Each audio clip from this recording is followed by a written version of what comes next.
o'clock, yep. Please stand with me for the Pledge of Allegiance. I pledge Allegiance to the flag of the United States of America and to the republic for which it stands, one nation, under God, indivisible, with liberty and justice for all. Good morning, everyone. Morning. Let's make sure we turn, because I know I'm guilty, turning my cell phones off and all that stuff. We can do that. You don't get the motorcycle Yeah, revving I up did this morning? motorcycle rev. Okay. All right, I need approval of county board minutes. So moved, Mr. Chair. I have a motion and a second. Any more discussion? If not, those in favor? Aye. Opposed? Motion carried. Is there any additions or deletions? There is. We have added Little Falls Airport to All the right, agenda. we'll add that. I would so move on it then. All right, I I got a would motion second for the addition. I have a second. Any more discussion? If not, those in favor? Aye. Opposed? Motion carried. Sheriff's report. Oh, excuse me. Oh, Little Falls Airport, I'm sorry. Sorry, You just told me that. See, there we go. You know, I don't understand this, Greg. You don't come here that often in your first one. You gotta love it. I gotta love it. What do you have for us, Greg? Well, I just wanted to bring the board up to speed on what we're doing out at the airport. On October 7th, we received proposals for airport engineering out there. The FAA requires us every 5 years to go out for proposals for our airport engineer. We received 6 proposals for that. 3 of them we interviewed. We interviewed Mead and Hunt, TKDA, and Cattermissly and Jackson.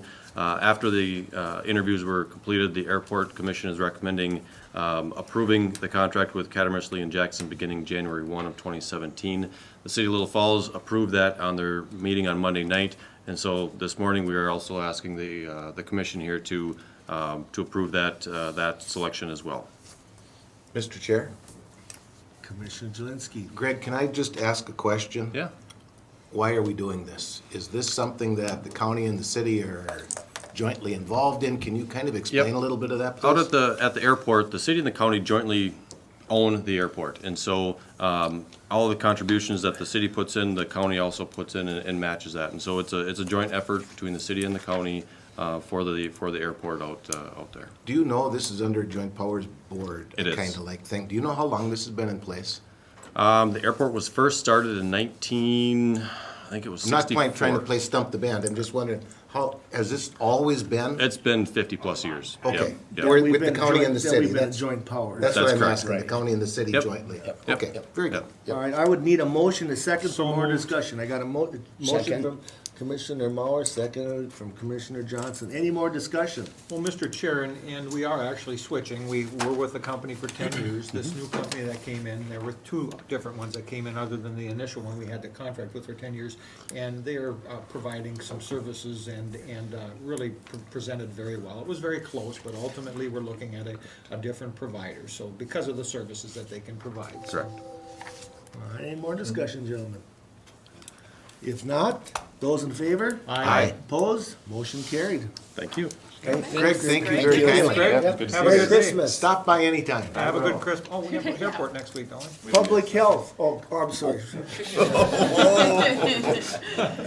If looks could kill there. Good morning, Sheriff. Sheriff has morning. gave you this Morning, John. Make him sit down. Thanks, Greg. I'm so So, very let's see here, I think I have some paperwork to distribute, it's regarding a renewal contract. This was an additional one, so we have one RBA in, and then this is an This is additional an one. additional one that we Should we do this one first? Sure. All right. I'll just wait till everybody has their paperwork and,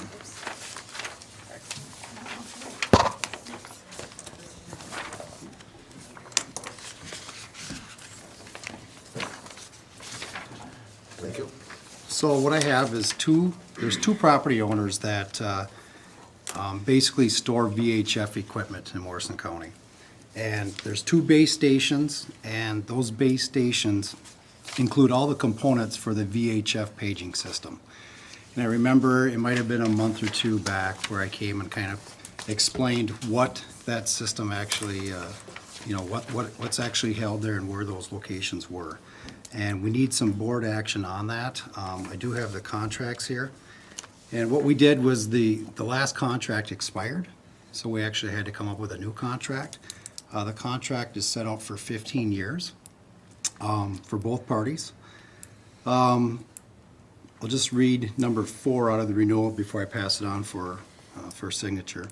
Morrison County shall pay the property owner $500 annually for the first 5 years $550 annually for the next 5 years, $600 annually for the final 5 years. Said payment shall be made on or before the first day of August each calendar year. So we're a little bit behind just because we're waiting on signatures, so that payment should have been made August 1st. So once we get signature, we'll disperse that. So here's one for one of the property owners. Mr. Chair, just a question. And Sean, that money is paid on an annual basis, or is it paid 5 years at the going rate? It is an annual basis, Okay, correct? just curious, in Yeah. case something would've happened, okay, thank And you. before I ask to make a motion a second, do we do both of these at the same You time? can, or yes. we? Yeah, okay. Mr. Chair, I've got a question. You want a motion Yeah, first or do you I'd want a like a question? motion to renew the contracts for James. I'll move on it. I have a motion for more discussion, and I got a second from Commissioner Wilson. Any more discussion, gentlemen? Mr. Chair, Sheriff, I'm wondering if you can kind of explain a little bit. You said VHF equipment. I guess, to be quite honest with you, I'm aware of what this all is, Yeah. but if you could explain what that VHF equipment actually does, and as I know it does a lot. Correct. Yep, so the VHF equipment that's stored, basically, our fire departments, our first responders, they carry pagers. So, in the event there is a medical and/or a fire, our sheriff's office would be sending out a page to those people on those individual apartments. And their pager would go off indicating the location and what type of medical and/or where the fire's at. These property owners house that equipment for us, and basically, they're just agreeing to the easement that we can come there at any time to work on the equipment and/or to update whatever's needed. Any more discussion, gentlemen? Again, I have a motion, a second, to renew the contract between Morrison County Sheriff's Office, James Wyatt, and Paul Cheetah. If I have no more discussion, all in favor? Aye. Opposed? Motion carries for both. I do have a second agenda item. And we were here last week, we talked about authorizing the Stanley security upgrade. And, let's see what I get my notes here. So with that upgrade, we talked about what was going on. The security, the Stanley security upgrade basically controls all the locks and the intercoms, as well as the elevator at the sheriff's office and the jail.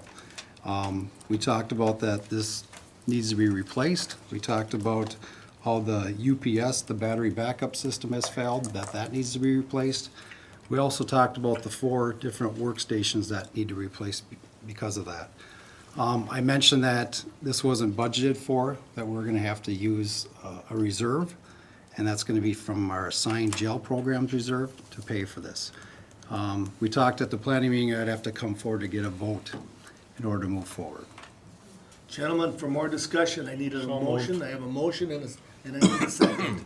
Second. I have a motion from Commissioner Mauer, second and Commissioner Jelinski for more discussion. Any discussion? Well, Mr. Chair, very clearly, we need these electronics to be able to do business at the jail. And I want to make a compliment to Sean that we have this money in the budget. That's a good thing. We don't have to take it out of reserve. I mean, we take it In out the of reserve, reserve, but yes. we don't have to budget for that out of the general fund, so that's very positive. Any more discussion? Mr. Chair, I just want to say before we vote on this, that I did go through IT. We did show them our budget just to see if there was any money that we could save. They said follow the estimate that we got, so. Appreciate it. Wonderful, thank you. Excellent. Thank you very much.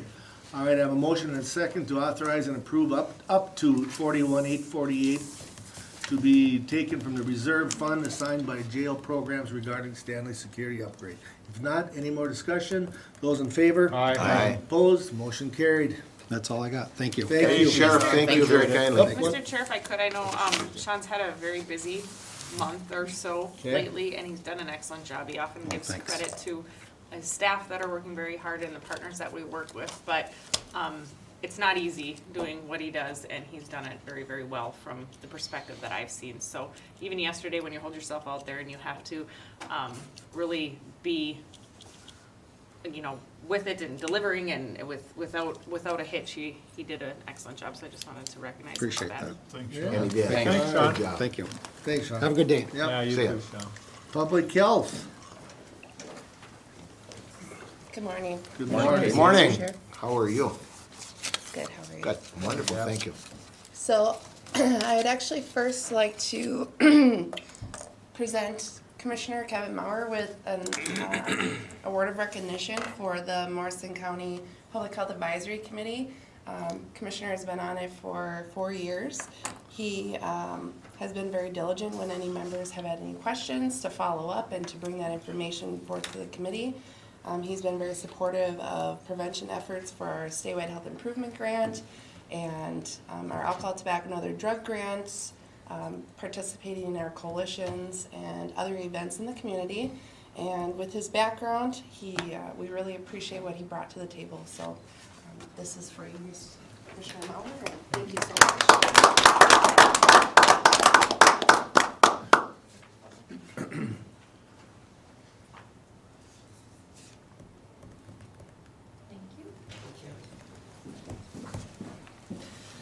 Okay.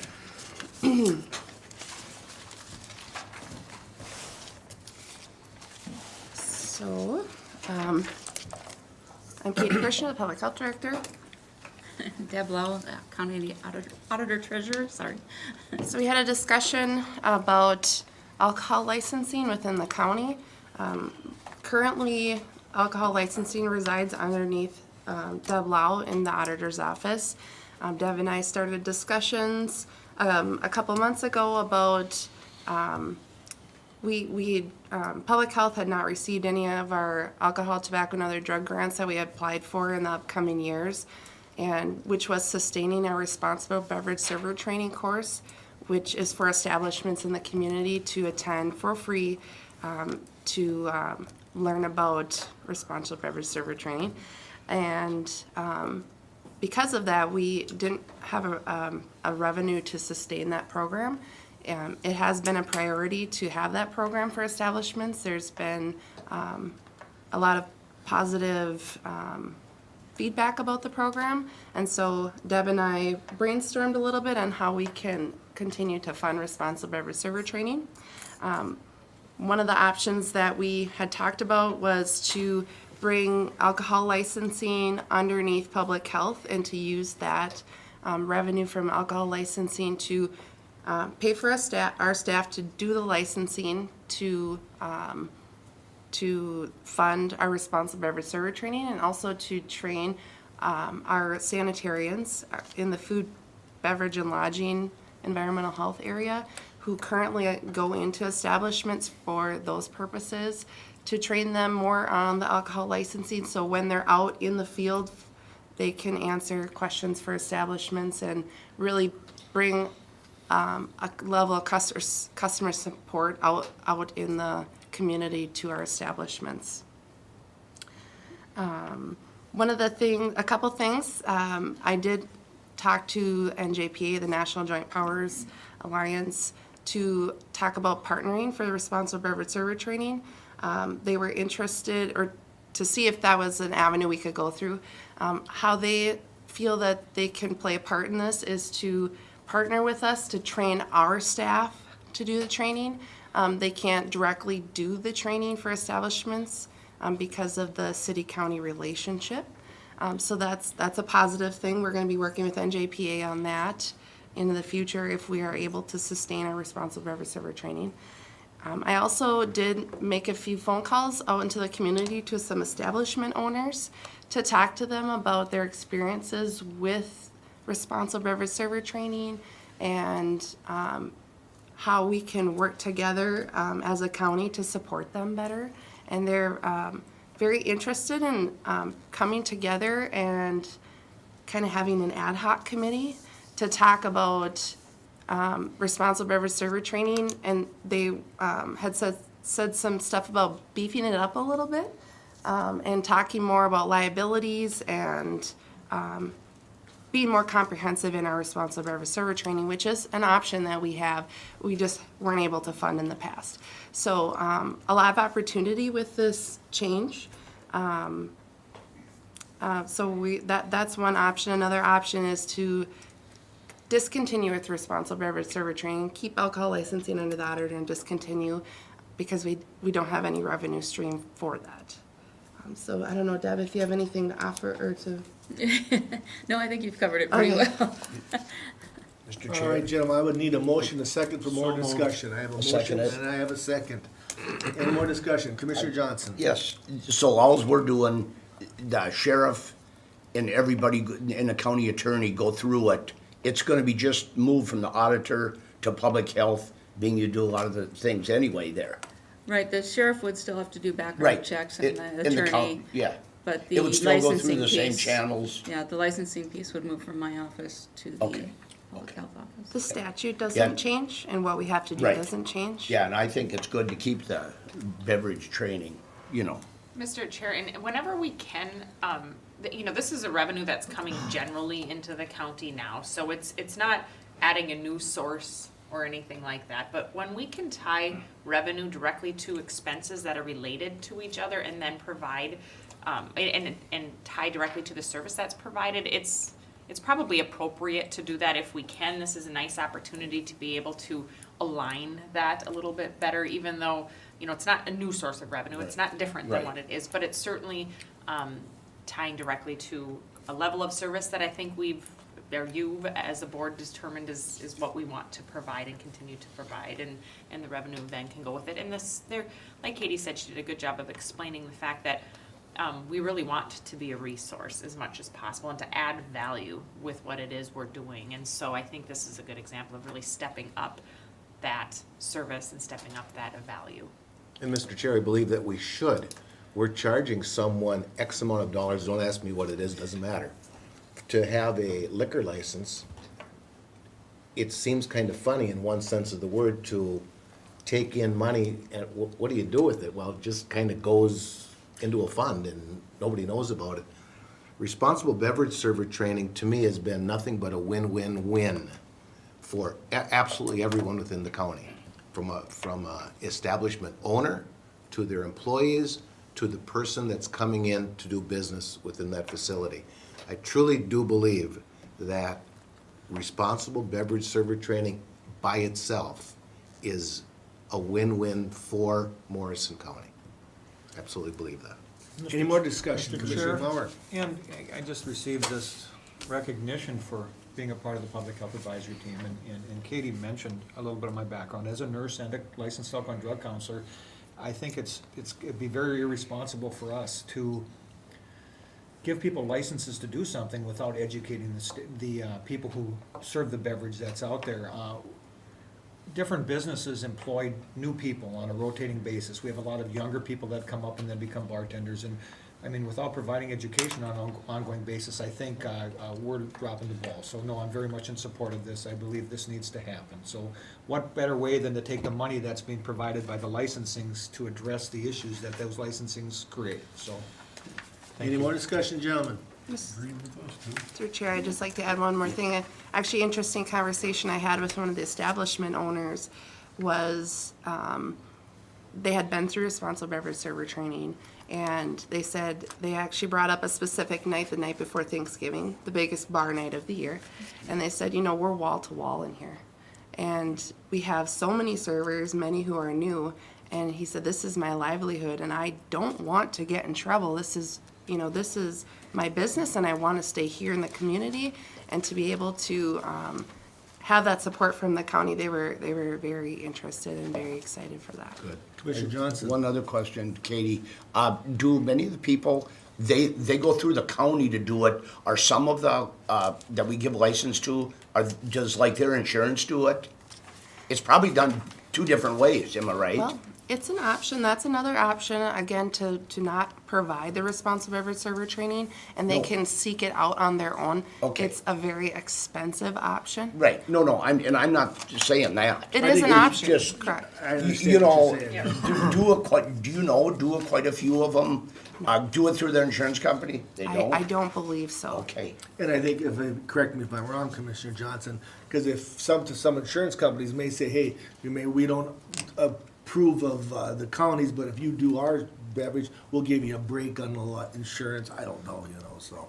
I don't so. believe that's the practice. Okay. And what I heard when I called the establishment owners was, we're already struggling to make it. And so this option of having the county support us with dollars that we're already putting in was very appealing, and they were thrilled that it was being considered. And correct me if I'm wrong, if they take the beverage server, the establishment does, we give them a break on the license, is that correct? Yep. Okay, but because this is not a requirement, but we highly recommend it. Right. So, You know, as soon as you start doing things as requirements, it really gets to a different level. And so we've had a lot of participation without that. Yeah, Mr. Chair, there are one or two licenses in the statute that do require liquor license training for their license. We went above and beyond and required it for all of them if they want to break.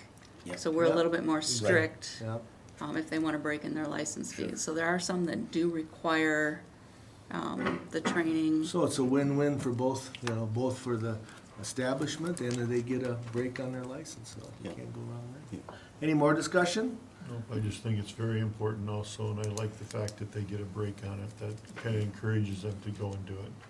So, All right, any more discussion, gentlemen? If not, those in favor? Aye. Opposed? Motion carried. I have Anything? anything, things, Deb? Yep. You got something else for us? I don't do. you? I have actually two more things. So this next one is to approve a new owner establishment license. One of our establishments in Randall changed owners. I think it used to be Kim's, Kim's, yeah. and it's now Chelsea's Roadhouse Grill. I need a motion So to approve moved. the Second. 2000 establishment for Chelsea's Roadhouse Grill. I got a motion and a second. Any more discussion? Not those in favor? Aye. Opposed? Motion carried. And the last thing I have for you is, so we have been talking for a long time about the difficulties of hiring nurses. And we do have that open position, we do have an open position, a vacancy for a nurse. And put it out there, and I did not get a single applicant. So I'm gonna put it out there again, but I'm requesting to have some flexibility depending on what applicants I get, to put the starting range out there a little broader than what's in the compensation plan. Gentlemen, for more discussion, I need a motion and a second to request the starting salary. So moved. I got a motion, I need a second, second. please. Discussion, gentlemen. I have a discussion. At the AMC, Associated Minnesota Counties this weekend, that was one of my biggest things, talking to other county commissioners. Throughout the whole county, they're having difficult with nurses. The state. The state does, excuse me, the state does. And I also brought up the point is that, well, would they require a county endorsement or something like that? Or they have to be a Morrison, or not a Morrison County. The nurses have to have a Public health public health certification. certification or something like that.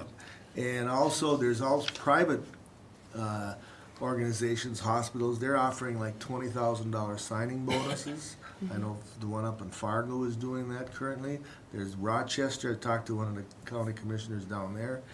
It's a shortage of licensed, so hopefully, and again, this is what and it's a requirement. It's not something that, otherwise we lose services for the county, correct?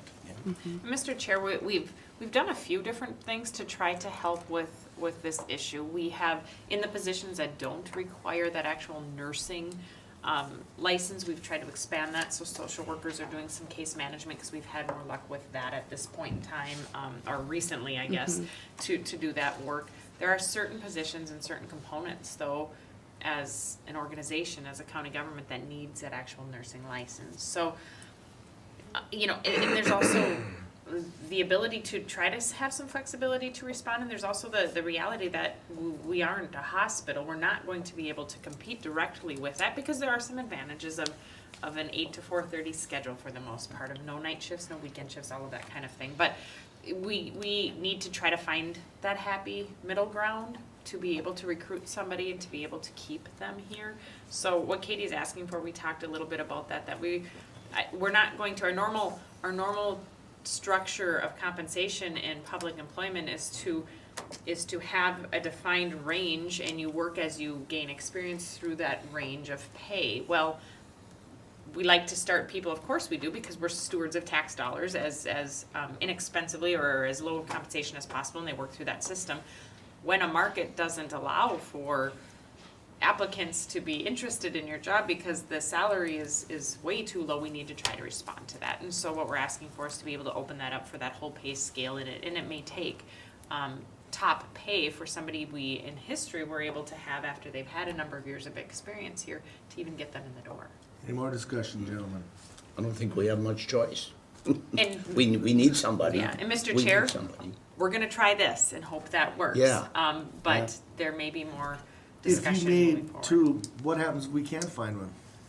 You know, we talked a little bit about this before, and we start losing services. That's exactly. So the waiting list gets What type longer. of services would we lose? You know, maternal child health. We work a lot with the senior population above 65 doing case management, care coordination. You know, caseloads get bigger, waiting times get longer, customer service goes down, and ultimately it's just a lose-lose for everyone. Yeah. You know, Commissioner Wilson. The question I have is, if you're not getting any applicants, is it really have to do with pay, or does it have to do with the job itself? You know, I'm thinking of nurses in hospitals, maybe a little more, I don't wanna say exciting, but things going on differently than what you deal with in social service, or in public health possibly. I don't know the answer to that, that's. I can't completely answer that question, but what I can say is that we've had staff come here, nurses, Yeah. leave and go to the clinic or hospital and come back. That's happened multiple times. So I have a hard time believing it's just the job because they come back and they want to come back and they like it here. And Yep. it's not just the pay either, you know, No, it's a it's- lot it's of, a lot of everything. different things with people, I mean, you know, all of us in personal experiences, you have Timing. jobs that fit, and you have jobs that, you know, type of skills and different duties that you do in the culture of the workplace, and all of that stuff matters. It takes a part to play in what we as people do for work, you know, but, this is one that, you know, when the black and white discrepancy is pretty glaring in terms of what you can get paid, we would like to try this and really advertise it at the top end of the scale and see what we can get to try to get. Commissioner Mauer. Well, Mr. Chairman, that's what I was just gonna ask. As far as the step and grade system, what are we approving now? Is that to be able to hire at the top of the grading scale? Yes. Good We've had question. 0 applicants. Well, Mr. Chair, I don't think that we have a whole lot of choice here. The fact of life is that the world has changed. This is not the 1960s any longer. Sorry, things have changed.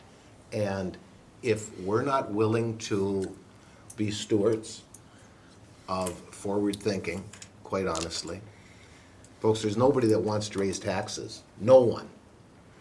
But if this is something that we need to stay on top of, is there really a choice, is my question.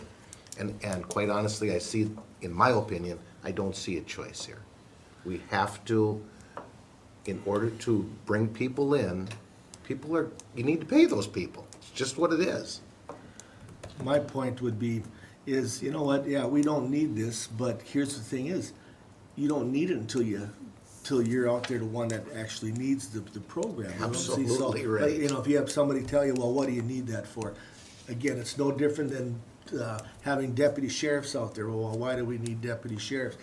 You don't hear when somebody gets called that, hey, we need public health service, oh, I can't get you in and all that. That's when you need the. Absolutely. And I'm all for this here, and hopefully we can get somebody in there. So Absolutely. that's- Any more discussion? If not, those in favor? Aye. Opposed? Motion carried. Thank you, See what we Commissioners. can Thank do. you, yeah. See you. Good luck. Thank you. Thank you.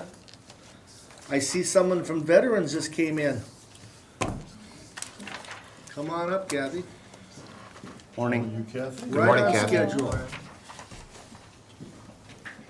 What do you have for us this All morning? kinds of stuff. All Do you right. guys have copies of all Haven't the? seen you for a while. Do you guys Do do you want a that paper already? copy too, or? We've got a list right here on our. Sure. on our- I wasn't sure, so I made them just in case, because I know how that works. Sometimes I don't do them, and then I'm like, ugh. So anyway, oh, I should keep one for myself. So I can. Oh, here. Sorry. Yeah, I'll give you one. Here, give me one. Thank you. It's been a busy last few months, so I haven't seen you guys much, but been doing lots of things, and now over the holidays it's even crazier, but so rewarding. I've had a lot of exciting things happen, so actually in the last 24 hours I've really felt like Santa Claus. But But one of the things that we've been doing so that I can better show you guys statistical data on what we're actually doing is just developing, it's always a improvement if you can improve how you're tracking, who you see, what you're seeing them for, and it's nice for us to be able to see those things. So we've got a better developed Excel spreadsheet basically that really is detailed and shows who we're seeing, why we're seeing them, and it's kind of that extra step when you see people that you've got to fill this thing out, but I really like it because then I can pull a lot of data from it. And even for the grant purposes that we get and things like that, it's just nice to be able to have that kind of tracking system. Been doing lots of different meetings and training and stuff, but that just helps us do our jobs better and be able to offer people a little bit more. And been getting Luann involved with a few more things as well, so it gets her out of the office and also keeps her up to date on things that are happening in our community and with training. So Social Security and Medicare are always kind of a confusing thing, so it was a nice way to figure out how do veterans benefits work with those types of things. So that was a great class that we went to a few months ago in St. Cloud. And mental health, we always deal with that. We have a lot of people who come in depressed, have anxiety, that kind of thing. So anytime that we can attend more training and be able to help people is beneficial. And so that's kind of a near and dear thing to my heart if I can get, a lot of times, I don't know why, I just am one of those people, I always have been, where people like to come and talk to me when they're not having a good day. So I want to be able to help them as best I can. Done a lot of speaking at different things, and that's always fun. And apparently, peer school, they really liked me. I don't know why, they just thought I was very motivational and that kind of thing. I'm like, well, and I even talked I about. was there and you did a good job. Yeah, and I even had a picture of your house on my slideshow, so that was pretty ironic, actually.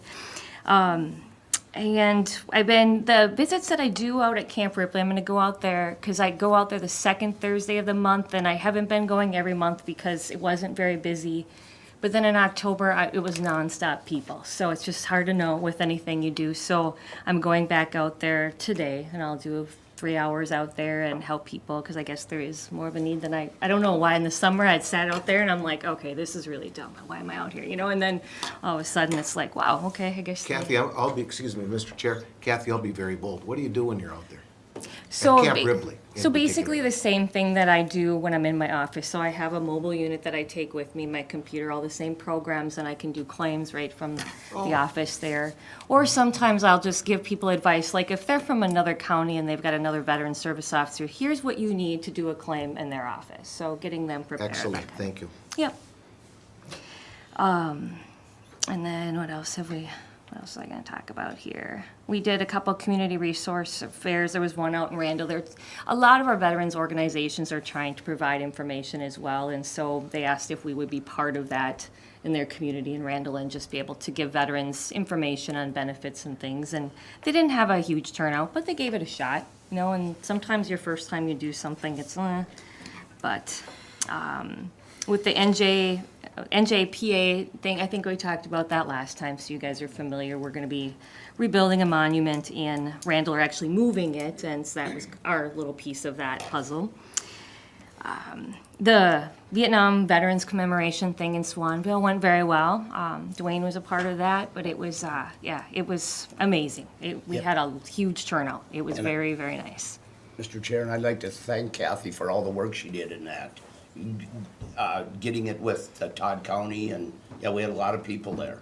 Yes. There was Everybody- 300 people that showed up. So, Lots of good thing that you think will be comments. 30, 40 people suddenly boomed into, wow. I think the St. Cloud VA was quite amazed. School was filled up. It was. Everybody was happy, so I heard a lot of good comments. So. A lot of emotions, as a way to, basically it was thanking people for their service, and a lot of those people in that era were spit on and different things when they came back home. So for them to be thanked in such a nice way was truly amazing. And the lady that did it from the VA is from our area. Yeah. She's from Todd County. She just lives 7 Yeah. or 8 miles from Swanville. So. Yeah. Hopefully she might be the next director at the VA in St. Okay. Cloud, Cheryl. She's so. interim right now. She is. Okay. Yeah, she's doing a wonderful job. So when Yeah. you see those people, you're like, Yeah. please, but Yep. who knows? And then for advertising, we've been doing radio stuff. We're doing our newsletter, so that's it's a huge project. We've got some people downstairs right now that are stuffing envelopes. But I've had a lot of positive feedback. So every veteran in the county gets one letter a year from us, and we try to pack a lot of information in there. And, because not everybody has email or computer systems where they can look up things that are going on. So it's one way for us to reach out to every single person. So, Mr. Chair, Kathy, are you confident that you truly do touch every veteran in Morrison County?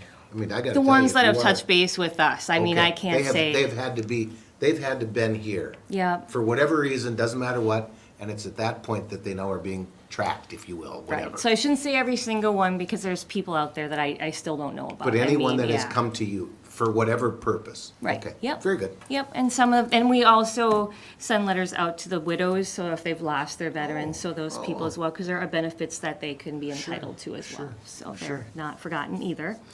And so, but our numbers, they keep growing, as you'll see later, so there's way more out there than what we know about.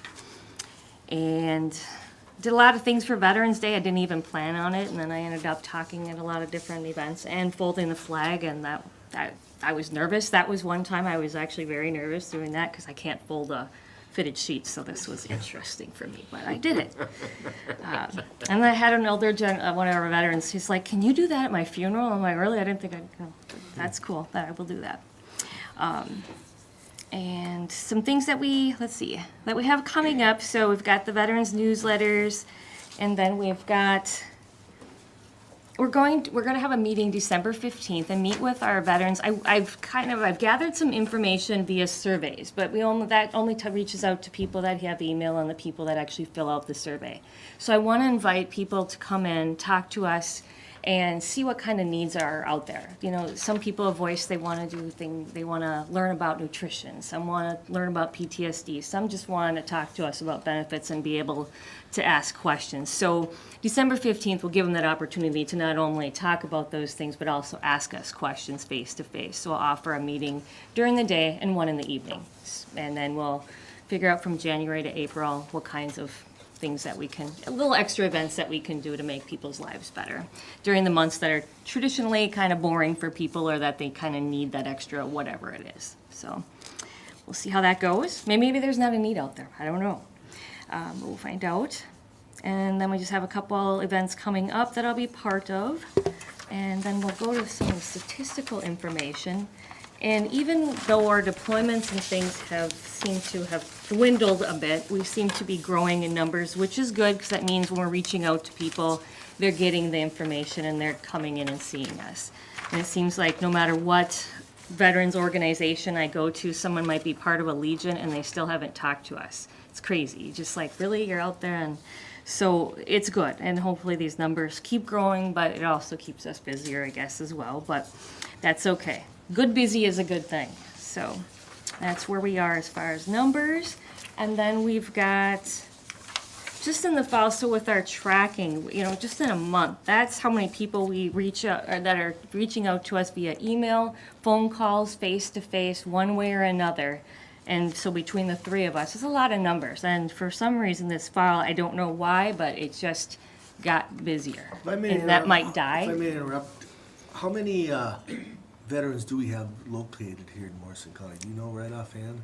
So what we're tracking on our database is almost 4,000. Okay. But like I said, No, there's no, more I out there, and I don't know I'm what just- that the reason true I asked the number would be. question, You have almost 4,000 in your database, but that would be just for Morrison County, or is that somebody from Todd, Stearns? They come from all over Right, sometimes, okay. so, and so these numbers that contact us sometimes too, and, maybe they have a friend that works with us or something like that. There's various reasons. Sometimes too, because we have more females in our office, some of the areas that don't have a female in their office, some of the women will come and talk to me and, but then sometimes we have people that don't want to talk to us and they're going to go talk to another county. That's okay. I guess it's a nice way for us to work as a team and serve people. Mr. Chair and Kathy, so the numbers of people that come to see you are either veterans, or would it be the wife of a veteran and he's deceased, and that wouldn't be included in your numbers, Yeah. or she's deceased? Yeah, okay. And we'll have children. Sometimes when you have elderly veterans, they maybe have dementia or something, and they can't. So their kids will come to us, and then we have to sign a release. But we'll Sure. talk with them and work with them And to that's all get included in your benefits. numbers, okay, very Yep, good. yep. So it's anyone who talks to us. So. Regarding a veteran, okay, thank you. And some of those numbers too, probably just with the veterans event, the event with the Vietnam commemoration, we were, you're coordinating an event with a lot of people, so you have more people calling as well.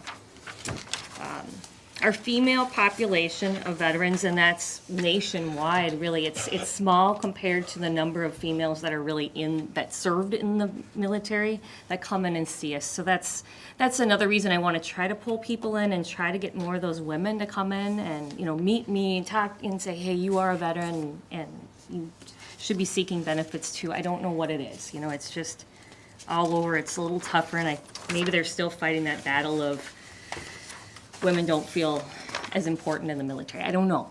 Mr. It's Chair, something. Kathy, is it today's, I want to be very careful that we're not going to step on a toe here. Is it today's female veteran that may feel a little more uncomfortable coming to see you, or is it yesterday's? It's both, actually.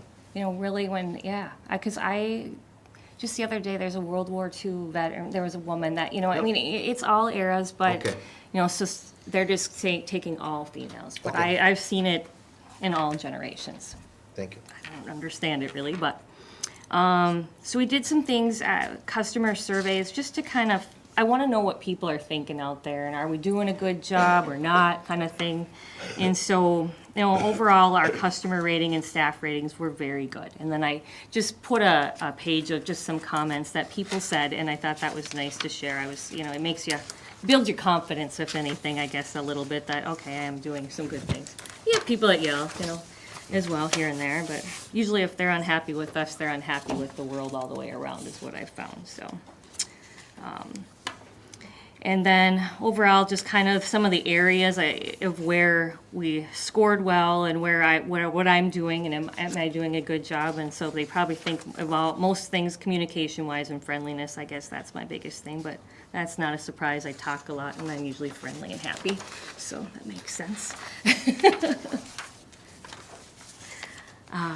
And then communications that's somewhere that people think we do very well in problem solving, and we do deal with a lot of times you get some really complex things, and it's being able to solve those things for people. So as we go through the ratings there, you guys, it's pretty self-explanatory. And then looking at what do our customers want, and I was just really surprised. Fitness and nutrition was like the highest thing, and I thought, really? But that's all right. Maybe they heard I used to teach that stuff, so they probably, I don't know. They want torture classes from Kathy or something, I don't know. But I've got some good connections that could work with some classes on that. And part of it is, even with mental health issues, if you're eating right and exercising, that's a huge part on how you feel all the way around with PTSD and stuff. Getting aggression out sometimes, if you can get them into some kind of regime of, for myself personally, if I exercise, I'm a happier person. If I don't, people probably don't want to be around me. So if I eat too much sugar, I get crabby, but it tastes good. So, it's amazing how that can make a difference. And we got a cute little story that I have to share because I'm thrilled to death, and this is going to make my holiday. And it's so I had a family out in the Hillman area when I was out at a Hillman holiday party that they have a farm with 2 places on it, 2 houses, and they were looking for someone to stay in the one, and they actually wanted to have this. They would let someone stay there for free if they needed help. And I'm like, well, you got to be careful with that, because there's a lot of people out there that, you wouldn't want to necessarily stay in your same yard, and they might be harmful and blah, blah, blah. Well, there was a female veteran that I've been working with, who is just in a horrible, horrible situation. Her husband was an abusive alcoholic, just up and left her with a lot of bills and a lot of horrible things. And the place that she's living in, old farmhouse by Randall, should be condemned.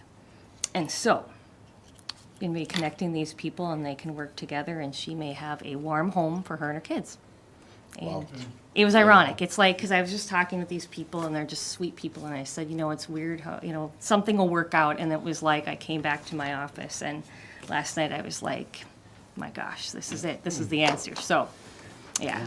Not being religious, but there is certainly a God, because that is really, really cool. It's been a great feeling to be able to do that, you know, for someone. So I went home and I told my husband, this is the best thing, this is the best Christmas present ever. I get, you know, and I mean, and I, you know, it was just, everything fell in the right place, so, Good. Great story. yeah. Any other more discussion?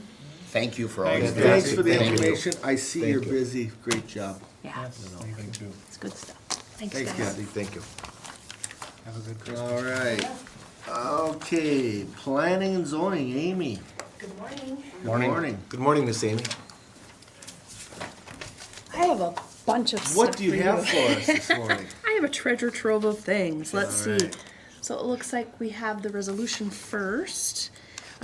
Okay, so the first one I'm going to put in front of you is to adopt the resolution amending the Morrison County Land Use Control Ordinance. We've had several conversations about this over the past couple of years, actually, looking at language. This did go to public hearing at the last Planning Commission. The Planning Commission did recommend approval of this. For more discussion, I need a motion and a second. So moved. I have a motion and a second to adopt the current ordinance put in front of us. I'll second. Ordinance comp plan, excuse me. All right, I have a second for Commissioner Wilson. Any more discussion? Not, those in favor? Aye. Aye. Opposed? Motion carried. Right, thank you. Yeah, good job on next that. Yeah, Mr. Chair, a lot of work goes into Oh, ordinance people didn't revisions. realize that. and- See, when did we Yes. start this? Oh, gosh, we started talking about the subdivision ordinance a couple of years ago. So this was a big amendment because we completely replaced that section. Great job, Yep, thanks, and Amy. putting it all together, keeping on task, Amy's done an excellent job. Amy and the staff, whoever helped you. Thank you. All right, What do you have next? I'm looking here, got a new tool. There's a lot of pages that you put in here, Yes, Miss Amy. I know. We gotta go through I them. can't. I just want to stay in order. Aquatic I need invasive practice species, I of- think. Oh, the aquatic invasives, I think, okay. that's what mine shows. Yes. Getting Okay, dizzy. so the next one I have is to approve the 2017 Aquatic Invasive Species Prevention Plan for submittal to the DNR. As you gentlemen, for know, more discussion and So I need moved. approval of the Second. 2017 aquatic invasive species. Any more discussion, Amy or the board? just that we've had some discussion about this in planning sessions about adding a few other projects into our plan to open that up and to get that money out to local organizations that really want to have some feet on the ground for AIS. So I'm excited for 2017. I think we're going to do some good things. Commissioner Jelinski, Mr. Chair, Miss Amy, what kind of money are we looking at? Or We rec- expecting? Yes, so we receive about $130,000 per year from the state. It comes in 2 installments. Yep. And we do have some rollover from the years past, so we do have a nice chunk of money. And so we're looking at doing some villager testing this year based on the AIS risk assessment that we had done. So that would be testing the high risk and moderate risk lakes for the smallest life stage of the zebra mussel. Yep.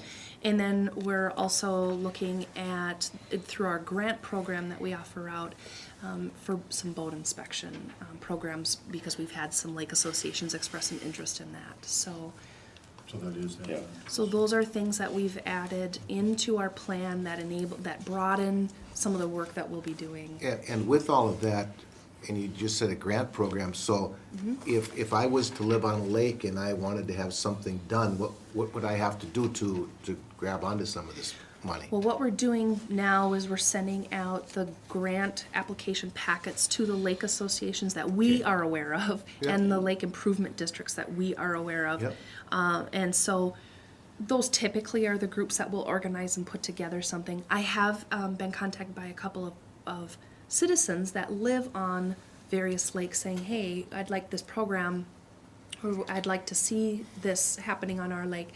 So I've referred them to their lake association, because that's where we get kind of those people that are really interested in, and are organized to be able to put together. So it's real, our grant program is really aimed at those groups.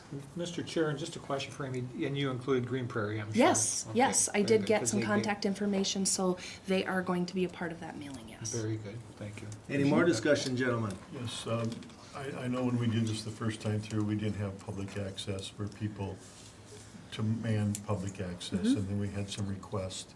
And part of that discussion was, let's see what the Lake Association wants, and let's see what we can do to help each one, because they're all different, and they all have different needs, and others get help from different things. So that's why you did some of these changes, because they did come and ask. Correct. And we looked at that in our planning session, and that's why we made some of these changes. So I appreciate the fact that they do come with suggestions, Yes. because the goal for this is to help their association and their lake on what they want to do. So, The other, I've got some of my letters ready to go out, waiting on this approval. And one of the other things that has come up just in the past couple of days is the University of Minnesota Extension Office is rolling out a new education program for AIS. It's an AIS detector program. It's a pretty in-depth program where we can send some people that are really interested from the lake associations to really get educated on that. So we might have some kind of little local experts on the ground to help identify, early identification of some of these invasives is important. And so I'm going to offer that out as well, because education has really been the cornerstone of our AIS plan all along. So, Mr. Chairman, Miss Amy, Yes. with the funding then that we're talking about here, whether it be grant funding to the LIDs, to the lake associations, or whether it simply be part of the pool of money that passes through, if you will, if we were gonna send somebody, and it's good with me, whomever, to wherever, could those funds be used then Yes. for travel expenses and so on and so Yes, forth? anything related to aquatic invasive species, as far as getting people there, Okay. the actual education, so that would all Good. come out of that fund, yes. And Mr. Chair, one other thing, the county board will then annually determine how much money is used out of that fund for Correct. each I association. I present an AIS budget to you in the budgeting process. That AIS fund is one of those funds that you see. And so I do prepare a budget for that every year, so you do see that and formally approve that. Yep. Any more discussion, gentlemen? If not, I have a motion and a second. Those in favor? Aye. Opposed? Motion carried. Okay, thank you. All right, and then the next item is to consider a couple of rezone requests. The first one is from Matthew Epsky. This was a request that came before the Planning Commission at the last meeting, and this was a proposal to rezone a little better than 15-acre piece of property from agriculture to manufacturing and industry. This was recommended for denial by the Planning Commission, so that's the first item I have for you. Gentlemen, for more discussion, and again, this does not mean if you're for or against it, just for more discussion, I need a motion and a second. So moved. Go ahead. sorry. Commissioner Wilson, we'll give him to Commissioner Wilson, and Are you Commissioner moving- Yep, Jelinski is that's second. what are we moving? on? Okay, so What we're is your moving motion? on. Are you moving to deny or to That's approve? what- We always, this is like I mentioned. No, This is. but No, no, But you no, have that to is the know. Oh, motion. this is the motion to approve or deny. Yep. Correct. And you need to give a motion to do one of those things. That's what it's, I would guess I would rather have discussion first before, can we Well, discuss that first? but or again, not? the way Robert's rule says, we need a motion and a second, and then we take a vote. Mr. Chair, I would make a motion that we deny the request. Okay? Any more, and I need a second on that one too. second it. All right, again, this is, for more discussion. Any discussion? Well, Mr. Chair, there was a lot of concern regarding a rezone of this piece of property, not because of what the proposer is encouraging or what he wants to do, because I'm totally in support of business expanding and providing what they need. However, that being said, once or if he decides to sell this piece of property, it could be broken into parcels of 1.5 acres each, and at that point, there would be really different businesses that could come in there that would make this a real issue for the residents who reside around this piece of property, and that concerns me. I also believe that the way it was presented in the five-phase process that the requester proposed, that five-phase process, and I think there was some rationalization that, well, we would have to charge him 5 different fees to redo this. Well, in reality, if the requester would wanna do that himself, all in one phase, he wouldn't have to pay those 5 fees. So, you know, I'm very concerned about changing a designation on a property, and from my perspective, based on the properties around this would clearly be spot zoning. And our ordinance says we should not be doing spot zoning. So those would be my concerns and issues and why I cannot support this. Any more discussion? Yes. Commissioner Jelinski was out to let him read. And Mr. Chair, first of all, I agree with that. As far as the operation that Mr. Epsky has, I don't think there's anybody that can deny. Pretty neat looking operation, clean. It's wonderful as far as I'm concerned by driving by, and anyone that drives by Highway 10 or from here to Royalton sees that. My heartache, if you will, and this is just how the cards are dealt, is if tomorrow Mr. Epsky was to sell this to whomever could change the entire dramatic look of what we see on Highway 10 for not only for anyone seeing it, but for anyone living next door to it. As far as an expansion to that business that is there, in my opinion, and the operation that I've seen, I couldn't vote to deny. I wouldn't vote to deny. But that's not what we're talking about here. We're talking about a big package here that at the end result, at the end of the day, that property can be sold to whomever and whatever can be done to it. At least I hope that I'm on the right page. And I have to look at you, Miss Amy. I am, correct, or am I? Yes, and Okay, then- thank and you. that was That's discussed quite a thoroughly, bit, yes. yes, quite a bit at the planning commission. And again, I am absolutely not against the cabinet shop, if you will, or the manufacturing operation that is there today, doing what they're doing. I'm not at all. Nor Commissioner expanding Johnson. it. Okay, my question for Amy is, if we deny this, then what does he have to do? So if the rezone gets denied, then the, Mr. Epsky does have the ability to still expand the business, but it would be under the requirements within the agriculture zoning district. So, wood manufacturing is an allowed use with an IUP, in the agriculture zoning district. So that means that any expansion of that, he would need to be coming in for the public hearing for an interim use permit. And then that's where we'd be working with Mr. Epsky on what that phase plan might look like, what the time frame on that, if we can frame that in a way where it can be brought for one hearing. And then he would really go through the process he just did for the rezone, as far as that would go for a public hearing in front of the planning commission. Planning commission would make a recommendation to the board, and then the board would grant or deny that interim use permit. Okay, so if he comes with, like, there was 5 different phases, could that all be done at a We public certainly hearing? can, depending on the time frame that he's looking at doing that, Okay. we certainly can do that, and Okay. depending on the comfort level that the board has on how many years out And the you want to time. be doing that. Because keep in mind, with an IUP, you also have to put a time Right. limit on that Yeah. permit, so you need to be, that all has to fall in place. To follow up Thank on you. Commissioner Johnson's question, so if this applicant has a 5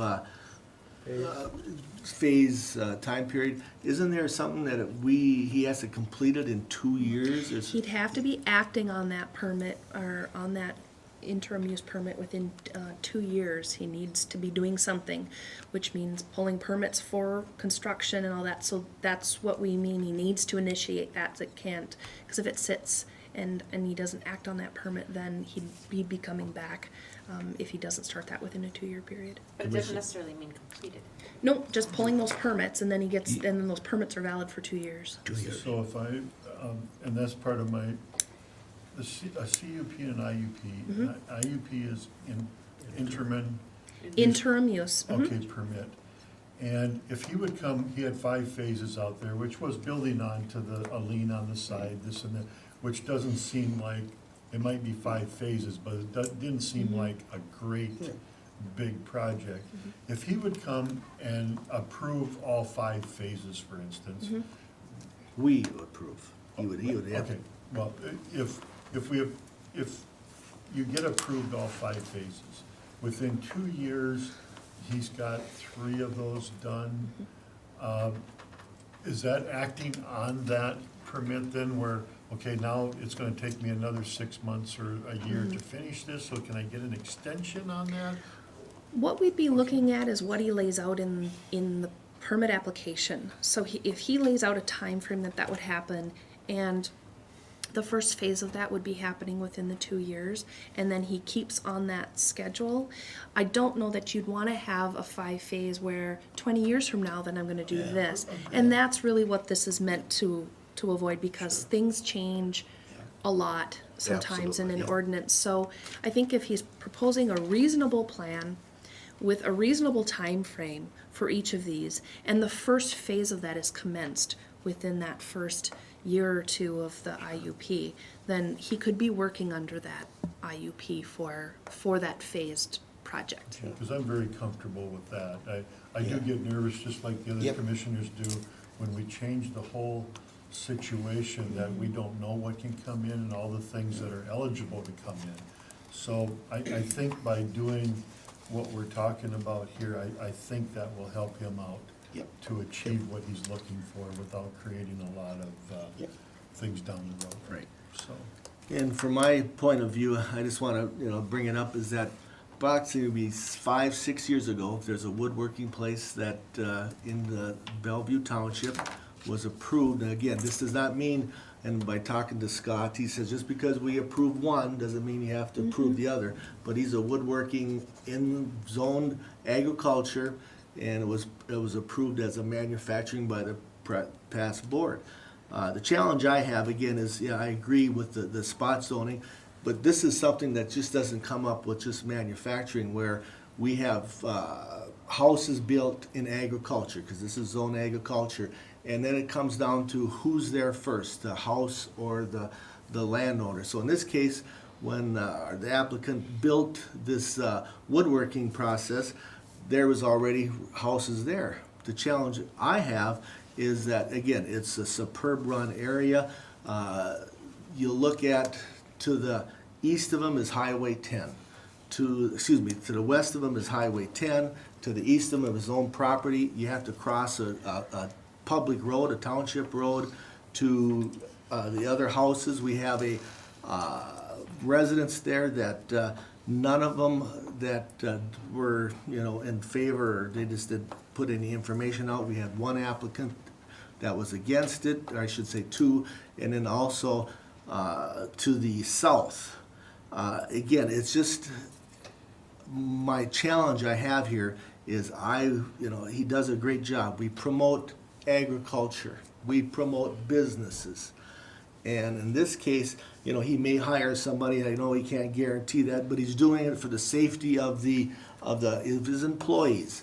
He's also doing it for, again, one of the one of the board members at the planning commission. It becomes so entangled with all the rules and regulations we have here so he would have to come back every 2 years, 3 years, spend the money, and I have a problem with the money factor. Again, I'm still on the fence. I don't even know where I'm going to vote here on this one. So those are things that I'm looking at. Is I was told last night by somebody, if you do it for someone else, you should do it for them. But I also explained to them about just because that fact. Commissioner Johnson. Well, I think, am I right, Amy, on the fees? If we would deny this and he would come in and we could do it all, you know what I mean? Give him so long, but it's 2 years. Okay, and after 2 years, if there's a couple phases to go, we wouldn't have to charge him again. Am I right or am I wrong? Depending on what he presents. So if Okay. everything that he is looking to do is presented in that interim use permit and you approve that, you really are saying, yes, we're okay with these 5 phases. He would need to get going on it. When we say acting on it, he's got to do something with it, pull the permits, do something with that within 2 years. And then that really says, yep, he's acted on that permit, he's implementing what he said he's going to. And then all of those 5 phases, he would just need to be pulling land use permits with us to do that, because we would say, oh, was this identified in your IUP? Yep, okay, then we go ahead and just do the straightforward permitting process if it was identified. We've had a couple of other businesses that have done that, and what comes to mind is Camp Lebanon. Camp Lebanon proposed a phased plan with a conditional use permit, and then as they've worked on those, then we go back to what was approved in that, and then we say, yes, this was approved, and then we go ahead and just do the permitting. So that's how that would work. The other part, though, is the interim use permit. The difference between an interim use permit and a conditional use permit is you must put a end date on that. That's different than if you act on it. The end date is, how long are you going to allow this use to continue on this particular property? How long are you going to grant that right? So you also would be addressing that in the IUP consideration. Okay, another question. If we put an end date, that can always be amended then, am I right? It absolutely can. It would be another public hearing, because you'd be looking to amend a condition on the IUP. Okay. However, IUPs, the end date can be, you have lots of different options Right. on identifying that. It can be either a date, a time frame, or until a particular event happens. Yeah. So you have a lot of flexibility in Yeah, how you do okay. that. Mr. Chair, and very clear from my perspective and in doing the research on this, this is not about the business that is there, okay? It's really about what could go there if we rezone it. Like I said, I'm very supportive of local business, and you're doing what you need to do. It seems to me through this discussion, we have come up with a solution that doesn't require or need a rezone. Because if we did rezone it, us and future boards would be dealing with issues regarding possible new businesses if he were to sell it coming in and that becoming 10 separate businesses of 1.5 acres, and then you've got neighbors and so I think we can resolve this very easily, hearing from what Amy is explaining as far as an interim use permit. Then, that being the case, if indeed he has this manufacturing business, this woodworking business, and he wants to sell it, okay? I'm 60 now, and you look ahead to what you're gonna do when you wanna retire, I'm sure you're doing that as well. Well, at that point, the owner, a new owner or a new prospective buyer could come in and get an interim use permit as well to continue the business the way it is. So I see this as having solutions to all of these concerns and issues. I guess. Go ahead. I guess that's what I was gonna say too. By voting against this, I think it's because it doesn't open up the door for certain things, but I think we've accomplished what I think he's trying to achieve. Yep. And I'm glad that we can sit down and Yep. try to do that. And there seems like there's always a way to do things if we can just work on them. And that's where I'm at. Yep. So. Well, Mr. Chair, I'm not sure that we accomplished it. We put some stuff out there. Because the only thing that we're gonna accomplish here is either yes or no. No, I understand. That's the accomplishment. Well, that needs to be very clear. Yeah. This is either a yes or no. A whole bunch of pretty cool ideas have been thrown out, as far as I'm concerned, as to what to do if this is voted down. Well, In Mr. my Chair, one opinion. more quick thing.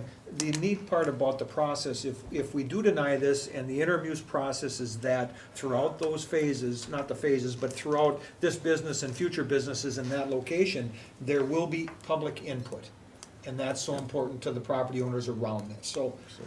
And again, I appreciate all the information. Again, I'm still having, the thing is I look at, when it was brought up too at the planning commission that, banks are involved. If if you present phase 1, well, you know what, we kind of like to make sure maybe you won't get the second phase. I don't know. Those are just things out. So do banks really want the whole thing as far as permitted goes, or will they be willing to do that? Second thing is, if we do give an interim permit as of like a CUP, and I believe this is in his son's name, if the son decides to sell it to his son, does he have to come, that interim use permit that is null and void, correct me if I'm wrong, and then you'd have to start the whole process again? The thing that is common between a conditional use permit and an interim use permit is you're still granting that right to the land. It runs with the land. Depending on how you write the IUP, on what type of condition would end that use, it could be when an Epsky no longer owns the property, when Matthew Epsky no longer owns the property, so those are things that the applicant needs to think about as far as what is a reasonable time frame, what is the future plan for this business, and we do work with the applicant on that as far as what makes the most sense here, and we will generally propose something to the planning commission for that, and because we've had some other uses that there's been concern about the ability to pass that business down to other generations, and so we have addressed that in that condition. So it really depends on how you write that condition. If So you're only if I may, comfortable. Amy, if the Matthew Epsky owns it now, or it's in his name, and 20 years down the road, you know what, his son or daughter wants to take it over, do they have to start the whole process, or can we put that as a condition? Any relative that buys it, or if we. So it wouldn't necessarily require that the use end and reapplication start, depending on how that condition is written. There's flexibility. Okay. Yes, you do have flexibility, and that really needs to that conversation needs to be had with the applicant as far as what is the future plan for this, and how long do you anticipate this is going to be? And then I think I'm almost done here. 2 more questions. One, on an IUP, you have to have an end date. Can that be 1 year? Can that be 100 years? It doesn't have to be a date, it can be an action, it can be a time. It can be until a- until the land use ordinance no longer allows that use in that zoning district. It can be until a particular person no longer owns the property. It can be until, for a period of years. It can be a date. It can be take the form of lots of different things. It's just that you have to identify when will it end. And that is the difference between a conditional use permit and an interim use permit. So it can be any one of those things. And then I'll get to you. My last question is now, if we go back to this, if it is denied, and keep in mind, it has to be a supermajority, I believe, correct? Correct. Okay. Yes. Supermajority, 4 of the 5 have to approve it. If we go turn around and we go back to an IUP, and we put out there we try to get all 5 of his phases in that one permit, if that works out. And in 2 years, he pulls all because he's got 1 phase done, he still has 4 yet, he would technically have to pull them other 4 and start the process, hopefully. Would he then at that time still have to pay the additional amount? Or if he doesn't get one completed, now he's gotta come back and do the whole process again? Generally, how we treat those is he would lay out a time frame within the IUP. And that first phase must start within 2 years. He has to act on that in the first 2 years. If he pulls the permits for that and he goes, and then he keeps on schedule with those others, as long as that's laid out in the IUP that way, he's not having to come back because it's been 2 years since the IUP was granted. So that's what we would work with the applicant. So again, if he pulls he starts first phase. Correct. He's In acted on his 1 year IUP. and 364 days, he pulls the second permit. Yes. And third, so then he doesn't have to come back. Correct. To do the phases. Commissioner Johnson. Okay, on the interim permit, ending date, like for instance, it could be, let's just say, I'm just using numbers now. If he's 6 employees, if he gets to 20, that would be an ending date. Can it be something like that too? You could certainly put Okay, a okay. particular threshold or condition that's met, Okay, okay. Generally, you're gonna wanna have it be an event or Oh. or that that would almost be a separate condition. Oh, okay. You know, you're Okay. gonna cap Okay, them I'm out just- at the yeah. number of employees. That would really be a separate condition. Okay. Not when the use has to end. Oh, okay. But, you know, and then that would just be a standalone thing that you would, if you're concerned about the number of people in and out. Okay. Any more discussion, gentlemen? I would like to say just one more thing. With Mr. Jelinski mentioning that we're voting strictly on here on denying this, I'm gonna vote to deny this. The difference is, if I didn't feel there was a solution to what he's trying to create, I would look at this differently, because I may vote for manufacturing, because it's kind of a unique situation. But I feel that I don't have to open up that door to achieve what needs to be achieved here. And that's why I'm gonna vote to deny that. So, thank you. Mr. Chair, can I recap? Yes, please. An affirmative vote is a vote to deny. I just wanna, Right. sometimes that gets confusing. Yes, Okay, it good is. point. That's the motion that was. That is what the motion is. Yep. All right, I have a motion on the table to deny the rezone on the applicant opposed, and I also have a second. Any more discussion? If not, I would need a motion to. No, the motion has been I mean, made. not a motion, I would need to take a vote here. Those in favor of the motion on the table, say aye. Aye. Opposed? Aye. Motion carried as denied of the rezone on the table. Okay, and then All the right. next item I have then is to consider the rezone request from Charles and Cindy Bry. This is a request to rezone two parcels of property from shoreline residential to shoreline commercial. This was also heard before the planning commission at the last meeting, and this was recommended for approval. So moved. I have a motion on the Second. table and a second. Any more discussion? Mr. Chair, and very clearly, this board in the past, on two other occasions, with a resort on the same lake and with over on Shamina, have allowed inclusion of a neighboring connected property for commercial use. This is even more unique in the fact that their property lies right on old Highway 10, so it's got Highway 10 frontage. So I am very much in support of this. I do support the expansion of this type of business. The plan they proposed and shared with us at the Board of Adjustment is very unique in the kind of services they provide, and very clearly something that's needed within our community and within this county. So I very much support Any this. more discussion? Mr. Chair, I have to agree. Okay, any more discussion? Nope. All right, we have a motion and a second. Those in favor? Aye. Opposed? Motion carried. All right, that is all I have All for you. right, thank you. Thank you. Have a good day. Thanks, you Yeah, too. we'll take a Thank you, Amy. 5-minute break. What do you say? Thank you, Amy. Yep. Coffee break. Sammy? I'll vote. Commissioner Jelinski. Aye. Commissioner Johnson. Aye. Commissioner Wilson. Aye. Commissioner Mauer. Aye. Myself, aye. Motion carried. Well, thank you, All gentlemen. right. That was easy, huh? That's it? That was very Good. easy. All right. Steve, Public Works.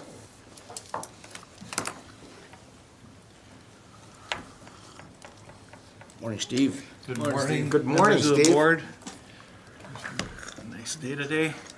Beautiful day. Yes, the sun is shining. Making ice, everybody wants ice. It was Yep. shining anyway. Oh, it was. I just want the darn sun out there so I get some vitamin B. Just kidding. Tablets, you can take a tablet. There are other ways. Because with my great complexion, I need that. A couple action items for your consideration today. As the board is well aware, the department has been working towards formalizing and updating, review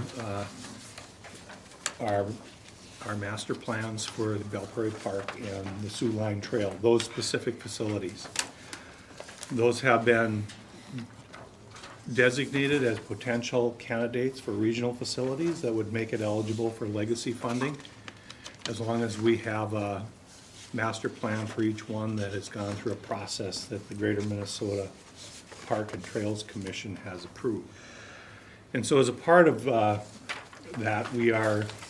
our consultants have asked to have a small task force that will meet probably 2 or 3 times here in the next couple of months.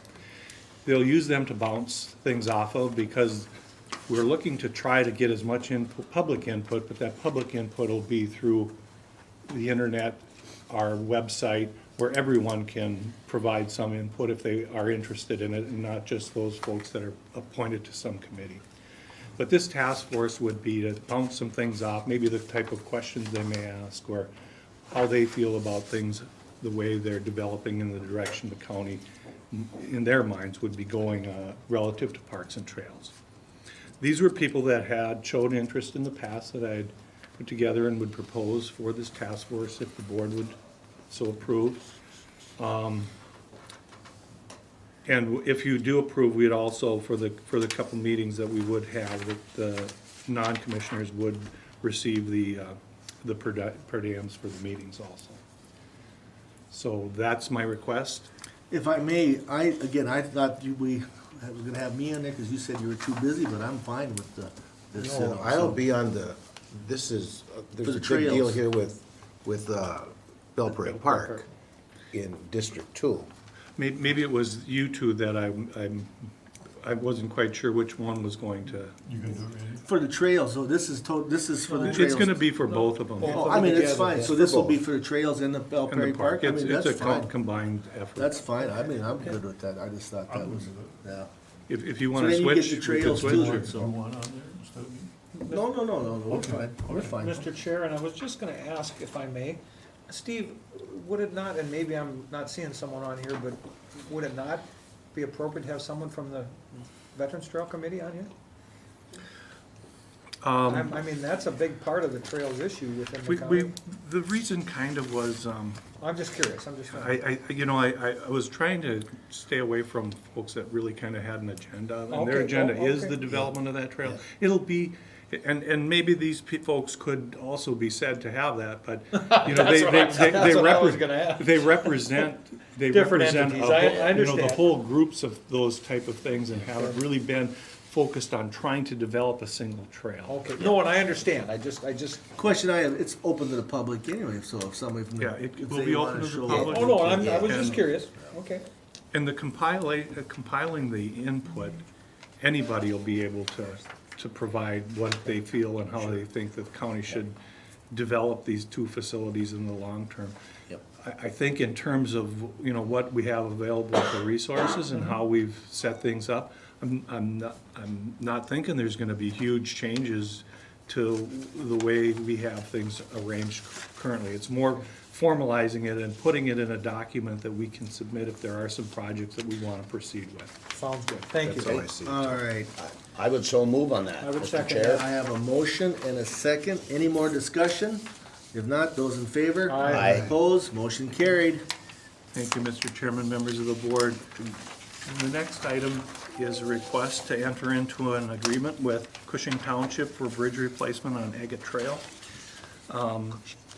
This structure has been on our radar screen for a number of years. It's a relatively low-volume roadway, but provides access for some residents and a number of parcels of property. There is no alternative. It's a dead-end roadway going back into these areas, and to have it where we have to close it would be very detrimental to a number of people and a number of properties. I would so move that. I have a Mr. Chair. motion and I need a second to the. Second. Authorizing the engineering service for the Cushing Township replacement bridge. I have a motion and a second, any more discussion? I also had included the project list. I was just trying to give Yep. the county board a little idea on how we are being utilized by our townships and our cities more than in the past for engineering work, as I think more resources become available to them.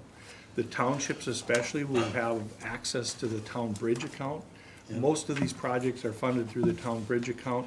Those funds are routed through us. We don't have to do this work, but they're routed through us, even if they use consultants. But they like the turnkey, where they enter into an agreement that the board authorized with them, and that's really kind of the end of what they have to do. We take it from start to finish get them a finished product. Mr. Chair, Steve, let me ask you this question just for the sake of argument. Obviously, we're talking about a township road, a township bridge in essence. We're not talking about some great big gigantic bridge, or are we? What are we? What really kind This of thing is are we a, talking is about? I would say it's gotta be a 50-foot slab span currently. Okay. But I would expect that the replacement structure will be several large box culverts. We've utilized those as much as possible in our replacement programs. And typically what works is that the economics of 3 lines of large box culvert is where the break is between when you go to an actual, what we would think of as a bridge. Okay, very good. Thank And you. Mr. Chair, Thank those you. are concrete, correct? Yes. Yep. Thank you very I much. have a question here. Steve, these bridge replacements and stuff that you have here on this list, these would all take engineering work, right? Of Definitely. some sort. And when we were talking earlier about salaries with engineering, stuff like that, if we didn't have somebody on staff that could help do some of this engineering, each one of these projects would go out to an engineer firm or whatever, and the cost would be greatly more to us, correct? That is Right. yeah, that is an alternative, and we have during my career, had a couple that have decided they wanted to go to consultants. Okay. Substantially higher expenses in doing the work, and I would say in the last 10 years, the townships know that, they meet together and they know what the costs of that are. They've all entered into agreements with us to do that work because I think it's seamless for them, and the cost overall is probably as low as they'll get. And so not only the county saving dollars when it comes to our projects, but these townships saving dollars when it Right. comes to theirs. That's what I- So- That's why they're I was coming trying to to us. relate this back Yes. to our discussion that we had by a hard time finding engineers with what we pay, Yeah. and what does it cost if we don't have them? That's how I was trying to relate Yeah. this. So, Mr. Chair, Steve, I just have to ask, why would an agency have went out instead of going through the county in the past? 10 years ago, 20 years ago? Just because, or you don't know? Well, the one I remember, there was some friction between the town board and the county engineer. Probably answered And it it was right before, it was before my time. Good enough. It wasn't the county You engineer. answered I knew you'd say that. You answered it, thank you, good All enough. right, any more discussion, gentlemen? If not, those in favor? Aye. Opposed, motion carried. Well, Mr. Chairman, thank you very much. You bet. Thank Be you, careful to Steve. not say aye in inappropriate places, right, Steve? Administrators Have a report. good day, All right, Steve. Mr. Chair, I have a few items for your consideration. First, I have a contract for legal services between Scott Wunderlich and Morrison County. Scott provides a couple of things to the county. He's a public defender, and so we have a couple of different contracts that relate to specific components, and every other year one is due. And this one is due, it's regarding the, services for juvenile right adversaries, civil commitments, paternity cases, child support, contempt hearings, guardianship, and conservatorship. I need a motion for so second for moved. more I discussion. second I that. have a motion from Commissioner Johnson, second Commissioner Mauer. Any more discussion? If not, those in favor? Aye. Opposed, motion All carried. right, thank you. Scott does a good job. We have a good Yes, he relationship. does. Does a very good Yep. job. The next one is, other than on my to-do list, try to figure out how to find my little quick You're doing buttons when I okay. do You're this. doing My okay. new device here is, you know, kind of the theme of the day here in some regards is about, staff Deviation. and about how we, are moving forward, and what we knew was coming is now kind of playing out to be the case in some positions regarding the difficulty to fill. We do have the assessment coordinator position open. It's the assessor essentially for the county. The change you have supported to a land services division to help with customer service, to move all that forward, is happening, but we still need somebody to fill that role. And we were lucky enough to have an applicant to come forward to fill that role. And I think based on discussion we've had previously, we're comfortable with that plan moving forward. But in negotiation with that individual, And with this position, we're looking to have some flexibility on starting pay. Gentlemen, I need a motion and a second to allow the county administrator to deviate from the compensation classified plan for the assessment coordinator position, starting pay up to step 9. So moved. I have a motion, I need a second for more discussion. Second. I have a second. Any more discussion? If not, those in favor? Aye. Opposed? Aye. Motion carried. All right, we will work to move that forward.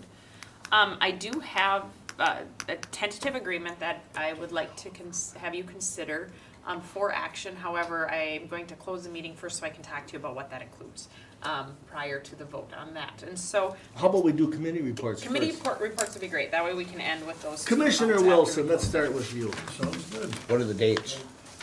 Dates are December 11th through the 24th. Okay, on December 13, we have a planning session at 8:30. 7 o'clock that evening, we got a facility informational meeting. And at 11:30 that day, we have a holiday greeting. Gathering. Gathering, I'm sorry. You can greet, Greeting. too. Yeah, I'll greet them there, yes. Don't be playing footsie. Okay, Wednesday, we have Public Works public hearing at 7 o'clock. On Thursday, the 15th, I've got TCC at 5 o'clock and a PAC meeting at 10 o'clock in the morning. What's PAC? Coalition.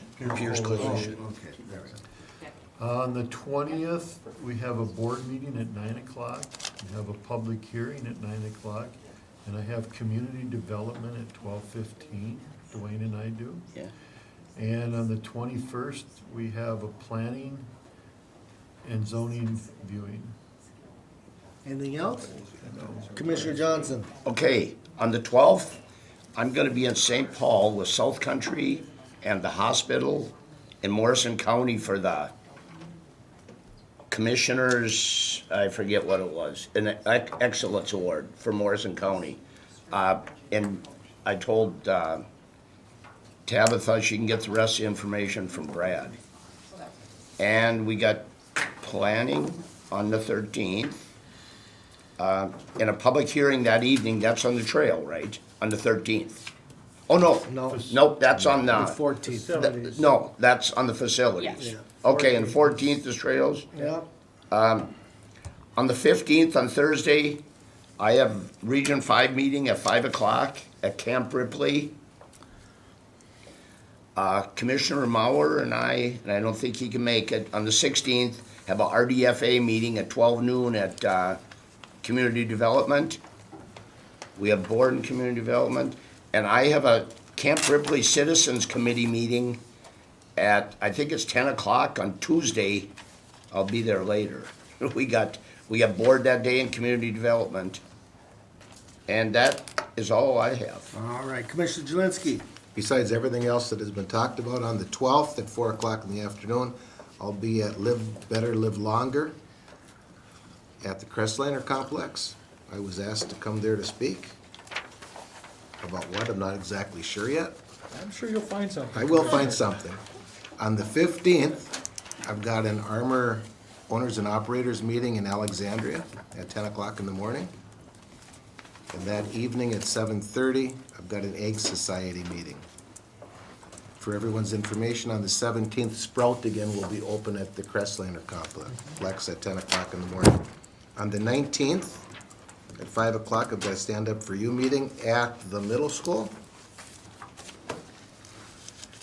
On the 21st, I will not be attending Planning and Zoning, the viewing up at the lake. I will, at 11 o'clock, I've got an Armor Executive Committee meeting in St. Cloud, and at 1 o'clock, the Emergency Services Board will meet in St. Cloud. And at 5 o'clock, I'll have a Hands of Hope meeting, and I'm 99% positive that's in Todd County.